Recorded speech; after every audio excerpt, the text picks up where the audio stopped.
From the D.C. Armory in Washington, D.C., this is the Boxing Along the Beltway post-fight wrap-up show. The Boxing Along the Beltway post-fight wrap-up show is brought to you in part by UndisputedBrand.com.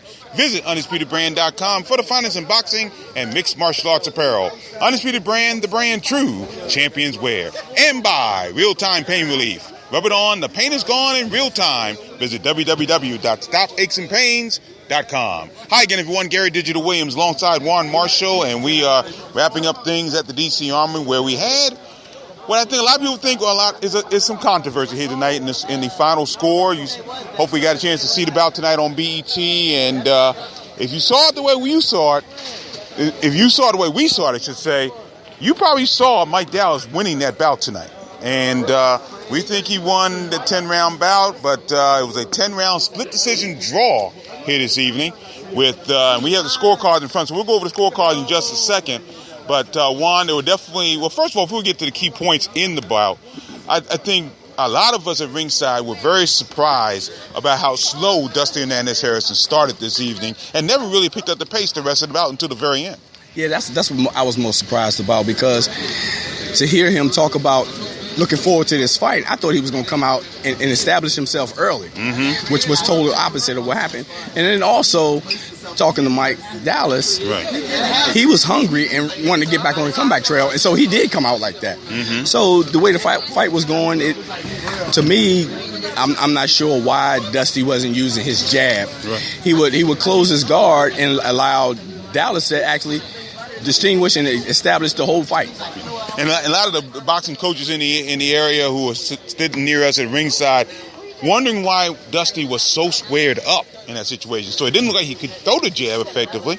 And the first round, it looked like he got thumbed a little bit in that. That caused a gash on the left-hand side. And then by the end of the bout, he had gash on both eyes, alongside both eyes. And it was a tough all round. But there were two key points in the bout. Round 6 was when Mike Dallas knocked down Dusty Harrison, and all three judges on that one gave it a 10-9 round. Not a 10-8 round, but a 10-9 round. I'm sorry, let me rephrase that. It was round 5 when knocked down, so let me phrase that. Round 5, all three judges did indeed give the bout 10-8 round for Dallas. But then we come to the 8th round, and that was the most controversial round of the bout, because from our vantage point, it looked like Dusty Hernandez Harrison hit Mike Dallas with a low blow. Referee Malik Waleed, who was behind the play, didn't see it and called it a knockdown. And on the scorecards, judges Wayne Smith and Paul Wallace scored the round 10-8 for Harrison. Judge Tammy Jenkins, however, scored the round 10-9 for Harrison. So that was a key point there, because it's a 10-8 round, then it ends up being a 95-95 situation, and we have a draw anyway. But yeah, we have a draw anyway in that situation. So I just thought that Harrison just did not do enough to win this bout today. And once again, the scorecards, Paul Wallace had the bout for Dallas 96-92. Judge Tammy Jenkins had it 95-94 for Dusty Hernandez Harrison, and Wayne Smith scored about 94-94. And that was a draw there. But you look at the scorecards, Jenkins scored the first 2 rounds for Dallas, then scored the third round 3 and 4 for Harrison, Dallas 5 and 6, and then the last 4 rounds for Dusty Harrison.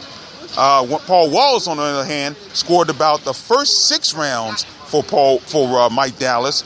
Round 7 and 8 going to Harrison, round 9 to Dallas, round 10 to Harrison, and then Wayne Smith scored the first 2 rounds for Dallas, second 2 rounds for Harrison, rounds 5 and 6 and 7 for Dallas, and round 8, 9, and 10 for Harrison. So that's how it broke down a little bit on the scorecards, but I really have a hard time believing that Harrison won the majority of those rounds. I kind of agree with Paul Wallace's score, 96-92. I thought that was how it was in that situation. So it was a real close situation, but the bottom line is Dusty Hernandez Harrison does remain undefeated. He's now 29-0-1, and we have 21-3-2 now for Mike Dallas Jr. So really tough situation all the way around.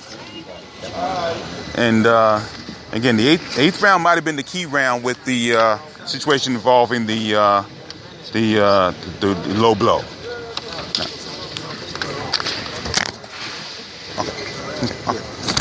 So in that case, meanwhile, the rest of the televised portion of the night, Thomas K.O. Snow having a tough time tonight. And in about where he started very slowly as well and was knocked down twice in the second and third round against Orlando Devalier. And he did pick it up in the latter stages of the bout, but it was really too little too late in that situation. And Thomas Snow scores and loses a 10-round unanimous decision. So, again, another situation. In fact, two of the bouts we had on TV tonight, Juan, the local boxers started off very slowly. Yeah. And Thomas Snow did the same against Orlando Del Valle. Yeah, the local fighters, and us seeing the local fighters fight before, it's with the guys that they fought against tonight. Yeah. I pretty much anticipated the outcome of those fights because, like I said, we seen them fight. And with the Carlos Black fight, we know he would give you 2 strong rounds. But in this one, Rock was just too advanced for him. Even though he coming out his amateur, making his pro debut, his technique, his style was just too much for Black to handle. Yeah.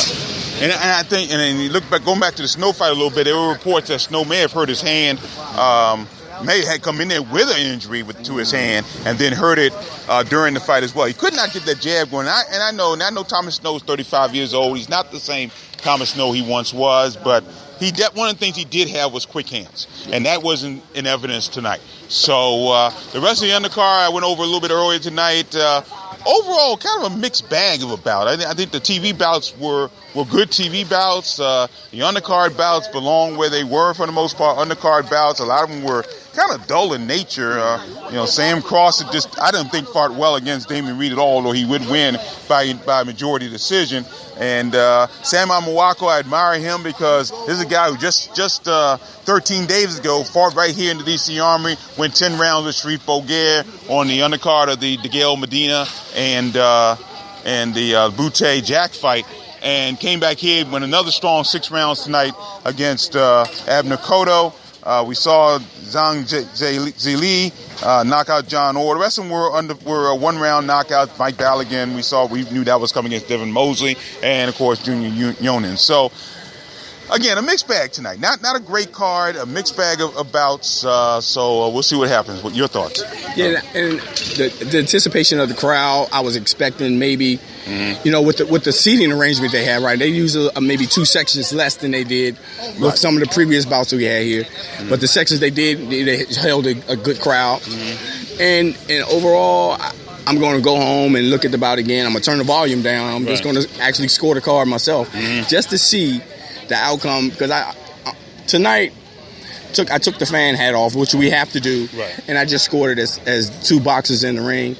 And to me, Dallas was the more active fighter in each round, actually. But Harrison had his spurts, but the spurts wasn't enough for me to actually win rounds. Yeah, exactly. And that's what happened. Exactly. So we'll talk more about this tomorrow, Saturday, when we see you and come to you from the Maryland State Fairgrounds in Timonium, where we have another card, the Shaw Style Promotion, Shabazz Brothers card. Should be an outstanding card. There's been some last-minute change in that situation. Stephon Morris has another opponent now, Brian Watkins.